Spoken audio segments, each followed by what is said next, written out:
سیدنا حضرت موسی کلیم اللہ علی نبینا وعلیہ الصلوۃ والسلام ایک مرتبہ بیمار ہوئے، پیٹ میں شدید درد ہو گیا. آپ نے اللہ تبارک و تعالی کی جناب میں گزارش پیش کی، یا اللہ تکلیف ہے، مہربانی فرما. اللہ تعالی نے فرمایا کہ فلاں بوٹی ہے، جاؤ اسے کھا لو. حضرت موسیٰ علیہ السلام تشریف لے گئے اور اس بوٹی کو توڑا اور آپ نے اسے تناول فرمایا، کھا لیا. اللہ تعالی نے شفا عطا فرما دی، درد رفع ہو گیا، سکون آ گیا، راحت مل گئی.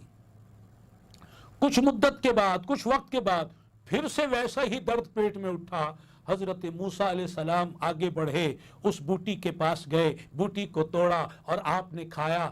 اب درد کو شفا نہیں ملی بلکہ درد پہلے سے زیادہ بڑھ گیا. حضرت موسیٰ علیہ السلام نے بارگاہ رب العزت میں عرض کی، مولا معاملہ کیا ہے؟ بوٹی ایک ہی ہے لیکن نتیجے دو ہیں. پہلے اسی بوٹی نے شفا عطا کی تھی، اب یہی بوٹی بیماری میں اضافے کا ذریعہ بن رہی ہے. اللہ تبارک و تعالی نے فرمایا، موسیٰ شفا تو ہمارے ہاتھ میں ہے، شفا تو ہمارے نام میں ہے، ہم چاہتے ہے تو شفا ہوتی ہے. پہلے تم ہمارے کہنے سے گئے، ہمارا ارادہ ہوا کہ تمہیں شفا ملے، ہمارے ارادے سے، ہمارے چاہنے سے تمہیں شفا ملی. یہ بوٹی تو ایک بہانہ تھی، یہ تو ایک سبب تھا، اصل تو ہمارا ارادہ تھا، اصل تو ہماری چاہت تھی. اس چاہت و ارادہ کے تحت تمہیں جو ہے شفا مل گئی. اس بار جب تمہیں تکلیف ہوئی تم خود سے بوٹی کے پاس چلے گئے.